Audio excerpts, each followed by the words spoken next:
And we will start with a very interesting game, Thursday night ACC action. It's the Virginia Cavaliers taking on the Miami Hurricanes.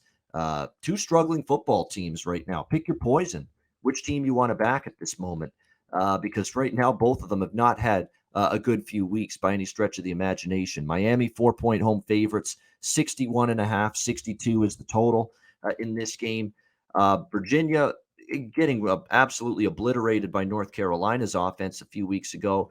You could look at that and say, you know what? It's not totally shocking. Virginia's defense hasn't been great this year, and that's an understatement. But to see them get absolutely carved up again by Wake Forest last week in a 37-17 loss, now you got to start thinking maybe this defense just not any good, and maybe there's not anything that Bronco Mendenhall can do, to get this defense for Virginia turned around. And when you look at the numbers in last week's game against Wake Forest, 473 total yards of offense in that game for Wake Forest. It's just not good. You look at the yards per play numbers in that game as well. Ugly for this Virginia defense. Definitely concerning moving forward. 3 touchdowns, no interceptions. I mean, this defense isn't getting a pass rush. They're not stopping the run, obviously, giving up on 45 carries, 203 yards on the ground, or 99 yards, I should say, on the ground last week, but 407 through the air. This secondary is brutal for Virginia. Absolutely terrible. And they gave up just a boatload of passing yards to Sam Howell the week before. And then Sam Hartman doing anything he wants, throwing the football against them last week in that game. And Virginia, we talked about it a bit last week, one-dimensional offense. That's what they've got right now, this team, Virginia. So, they gave up 203 yards rushing to Wake, 270 through the air.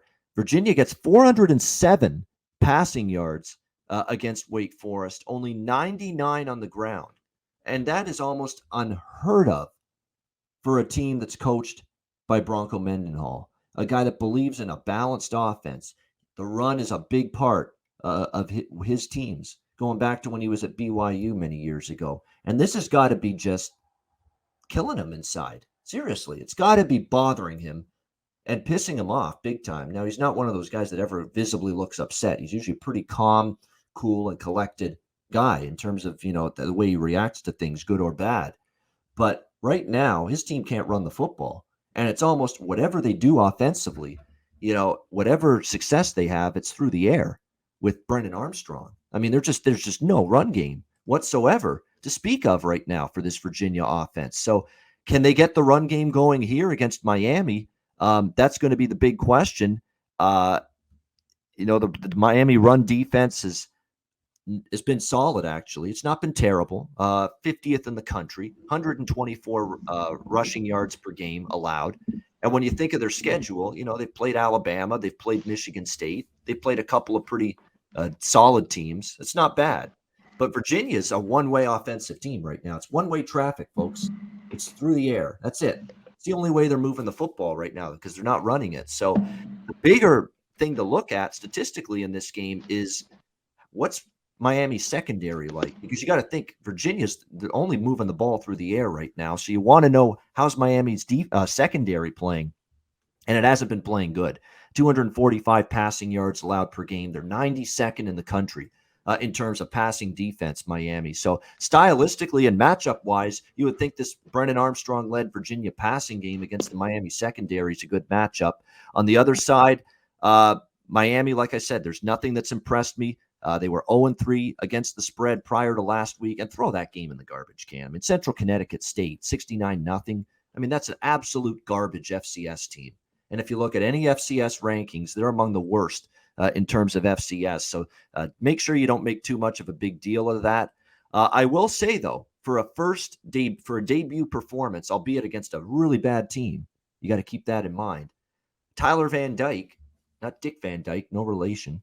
Tyler Van Dyke, pretty good, really good, taking over because De'Ara King's hurt, and we're not going to see him, at least I think for a period of time, or at least he may be back this week, but it's still day to day. You never know with those shoulder injuries, how they're going to progress. So you might see Tyler Van Dyke again for Miami. And look, pretty solid last week in the win. 10 of 11, 270, one incomplete pass. That's it.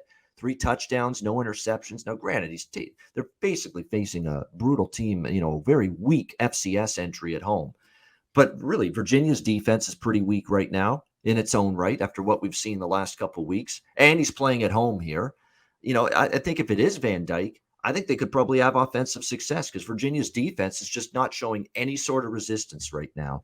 None whatsoever. This is the first time I'm considering a bet on Miami.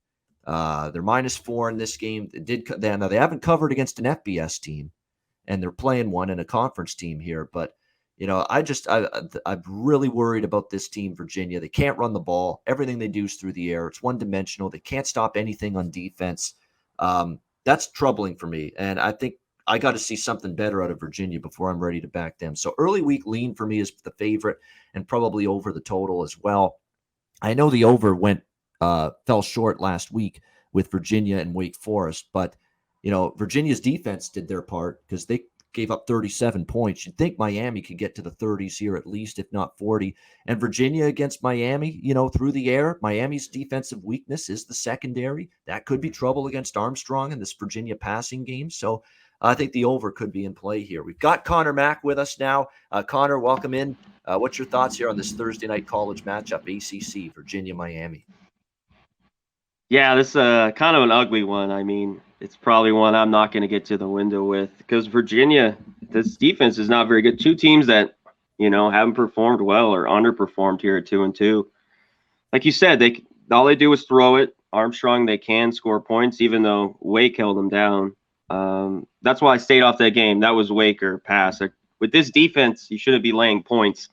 But now they're catching 4 points. But I still can't take them with a defense. And I don't want Miami either, in this spot, laying the 4. This was one I kind of looked at the trends. The Hurricanes haven't been good at home against the spread. You talked about they're 0-3 this year. Virginia hasn't been good on the road against the spread lately. And both these teams, though, have been good to the over. I know it's 62, 62.5, whatever it is. I'd lean over. I know we're a lot here, but two teams with not much defense. I'd only look to this over on Thursday night if I were to play. Yeah, and by the way, I want to point something out. It's important. Last year, the total was mid-50s. Of course, this total is like 61.5, and it was 19-14. I remember that. It was a rain. The weather was awful that night in Miami. I remember it distinctly, and it really, really affected negatively both offenses. So that's a reminder to check the weather as well for Thursday night in Miami. But certainly leaning over the total right now.